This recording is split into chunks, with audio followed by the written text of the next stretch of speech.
ഈ കൊച്ചു വെളുപ്പാങ്കാലത്ത് തോട്ടിയും അരുവിയായിട്ട് നമ്മൾ പോകുന്നത് മറ്റെവിടെയല്ല, നമ്മുടെ ഓർക്കിഡ് ഹണ്ടിങ്ങിനാണ്. പണ്ട് തൊട്ടേ ഞങ്ങൾ രണ്ടുപേരുമാണ് ഇതേപോലത്തെ പ്ലാൻ ഹണ്ടിങ് പാർട്ട്നേഴ്സ്. ഇനി നമുക്ക് ആ ഓർക്കിഡ് എത്രയും പെട്ടെന്ന് പറിക്കുക എന്നുള്ളതാണ് നമ്മുടെ ടാസ്ക്.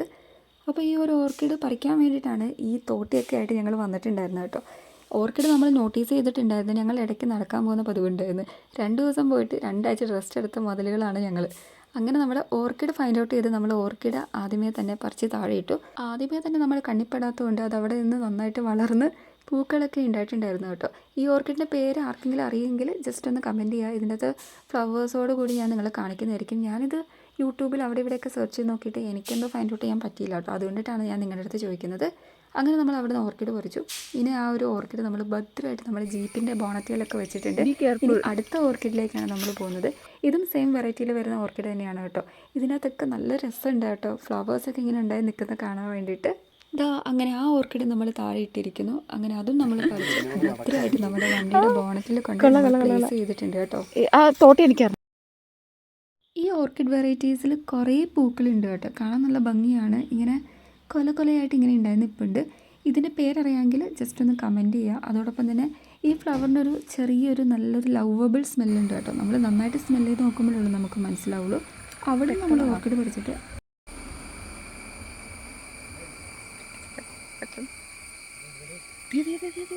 കിടക്കുന്നത് അവിടെ അല്ല. അതെ തീടാ ആ കിട്ടും.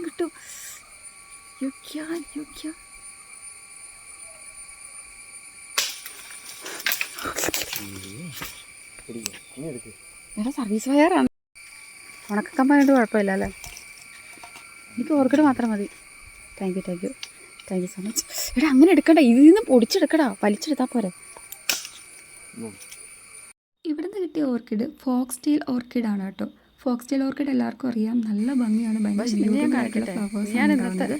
ഫോക്സ് ടെയിൽ ഓർക്കിഡിൻ്റെ 2 വെറൈറ്റീസ് ഉണ്ട്. അതുകൂടാണ്ട് ഈ ഒരു വെറൈറ്റിയും കൂടെ കിട്ടി. ഇതിൻ്റെ അകത്ത് ഉണ്ടാകുന്ന ഫ്ലവർ കണ്ടിട്ട് വേണം ഇത് ഏത് വെറൈറ്റി ആണെന്ന് അറിയാൻ വേണ്ടിയിട്ട്. അല്ലെങ്കിൽ ചിലപ്പോൾ പറയാൻ പറ്റില്ല കേട്ടോ. എൻ്റെ കയ്യിൽ ഓൾറെഡി ഉള്ള ഓർക്കിഡിൻ്റെ ആ ഒരു സെയിം വെറൈറ്റി ആണോ എന്ന് നമുക്കിപ്പോൾ പറയാൻ പറ്റില്ല. ഒന്നും തന്നെ നമുക്കിപ്പോൾ പ്രെഡിക്റ്റ് ചെയ്യാൻ പറ്റില്ല. ഇതിൽ ഫ്ലവർ ഉണ്ടായി കഴിയുമ്പോഴേ ഉള്ളൂ ഇത് ഏത് വെറൈറ്റി. സെയിം വെറൈറ്റി തന്നെയാണ്, കളർ ചേഞ്ചെങ്കിലും ഉണ്ടോ എന്ന് നമുക്കറിയാൻ പറ്റുള്ളൂ. അങ്ങനെ നമ്മൾ നമ്മുടെ ഓർക്കിഡ്സ് എല്ലാം പറിച്ച് ഭദ്രമായിട്ട് നമ്മുടെ ജീപ്പിൽ പ്ലേസ് ചെയ്തിട്ട് അങ്ങനെ നമ്മുടെ ആയുധം നമ്മൾ വെച്ചിരിക്കും. ഇനി ഞങ്ങൾ യാത്ര തുടരുകയാണ്.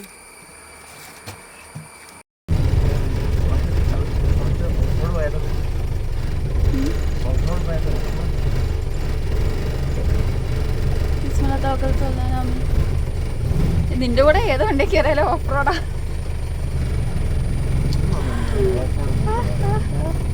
പ്രത്യേക ഓഫ് റോഡ് പോകണം. ബിസ്മില്ലാത്തൊക്കെ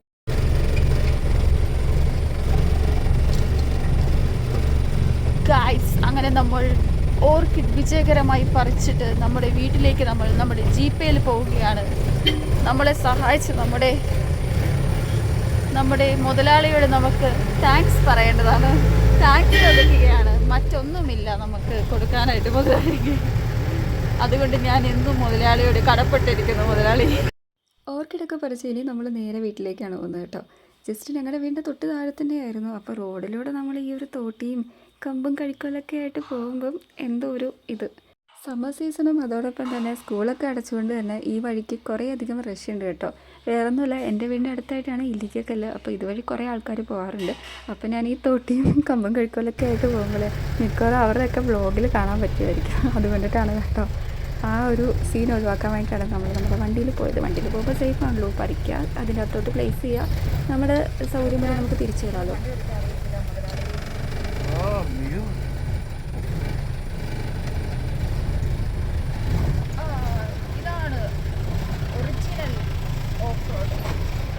പാവം എൻ്റെ അനിയൻ ഹിബാഷ്, അവനെ ഞാൻ വല്ലാണ്ട് അങ്ങ് ഇറിറ്റേറ്റ് ചെയ്തു. അവനായതുകൊണ്ടിട്ടാണ് ഇത്രയും കേട്ടിരുന്നതെന്നാണ് എനിക്ക് തോന്നുന്നത്.